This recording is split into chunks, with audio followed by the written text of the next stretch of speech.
tonton sampai habis videonya karena informasi ini penting banget dari awal sampai akhir. Sebelum videonya dilanjut, jangan lupa di-subscribe dan aktifkan notification loncengnya. Thank you!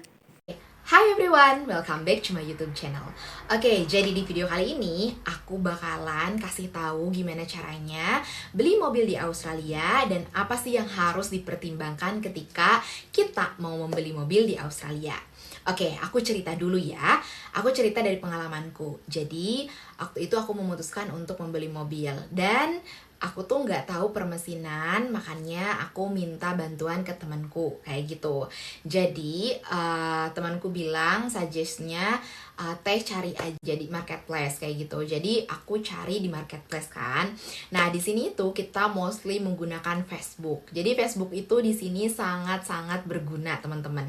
Kalau misalnya di Indonesia mungkin udah tergeser ya dengan sosial media yang lain, tapi kalau di sini orang-orang itu pada menggunakan Facebook kayak gitu.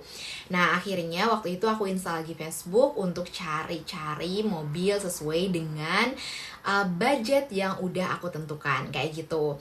Jadi teman-teman kalau misalkan nanti ya mau beli mobil, teman-teman harus tentukan budgetnya dulu berapa, dan juga teman-teman mau beli mobil matic atau manual kayak gitu karena akan berbeda jauh banget harganya kayak gitu.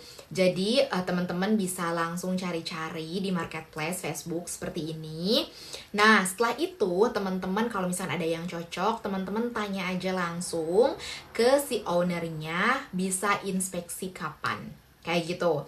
Nah kalau misalkan emang bisa, itu tuh teman-teman misalkan tempatnya berdekatan aja biar teman-teman bisa sekaligus dalam satu hari itu inspeksi ke beberapa tempatnya. Jadi teman-teman kalau misalkan gak mau wasting time kayak aku, dalam sehari itu coba teman-teman arrange waktunya buat inspeksi beberapa mobil kayak gitu. Nah sekarang aku langsung aja ngasih tips and triknya biar teman-teman itu tahu apa sih yang harus dipertimbangkan ketika teman-teman beli mobil tersebut kayak gitu. Yang paling penting adalah RWC. Jadi kalau misalkan beli mobil di sini tuh yang penting ada surat RWC-nya kayak gitu, atau ini kayak gitu kan. Nah RWC ini adalah surat kelayakan jalan. Jadi kalau misalkan teman-teman nih ya beli mobil ada RWC-nya, itu setidaknya teman-teman udah aman. Kenapa? Karena mobil tersebut udah dinyatakan layak jalan atau bisa dipakai kayak gitu kan.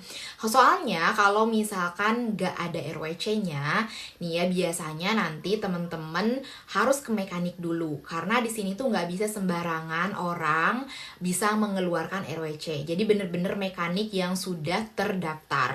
Kalau misalkan ya teman-teman ya nggak ngerti permobilan, kita nggak tahu mesin apa yang rusak kayak gitu. Kalau misalkan teman-teman beli tanpa RWC kayak gitu. Terus teman-teman misalkan kayak karena biasanya mobil yang dijual tanpa RWC itu lebih murah banget kayak gitu. Jadi teman-teman jangan sampai tergiur dengan harga yang murah tersebut karena yang lebih penting adalah ada sertifikat RWC tersebut, ada surat RWC-nya kayak gitu. Kalau misalkan teman-teman gak ada surat RWC-nya, nanti teman-teman harus ke mekanik. Kita nggak tahu kondisi mobilnya seperti apa, apakah memang banyak yang harus diperbaiki mesinnya. Kalau misalkan banyak yang harus diperbaiki mesinnya, otomatis teman-teman juga nanti bakalan keluar uang banyak kayak gitu. Kan sama aja ya, mendingan kayak harganya agak di atas sedikit tapi udah ada RWC tersebut kayak gitu. Nah, yang kedua yaitu teman-teman harus tahu berapa sih kilometernya. Jadi yang dipertimbangkan adalah kilometernya di sini kayak gitu. Semakin rendah kilometernya itu semakin bagus kayak gitu. Karena itu nanti ketika kita mau menjual kembali itu kita bisa dapat harga yang agak sama dengan kita harga beli kayak gitu.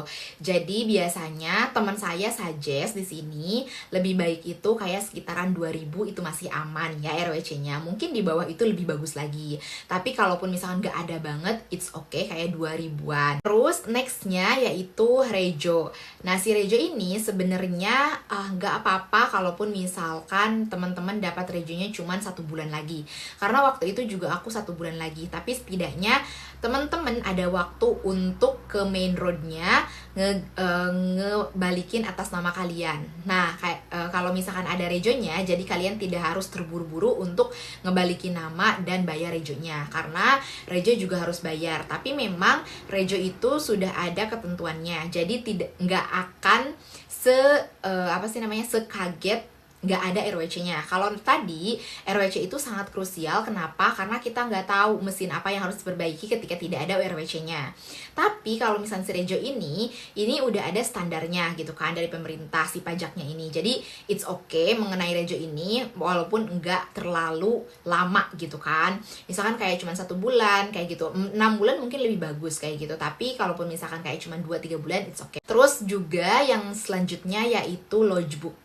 Nah, si logbook ini kenapa penting teman-teman? Karena di dalam logbooknya ini ada track record kapan aja si mobilnya ini di maintenance. Jadi kita tahu alat-alatnya itu terakhir kapan diganti kayak gitu. Jadi kita nggak bakalan kaget ketika nanti misalkan kita harus udah ganti oli dan sebagainya kayak gitu.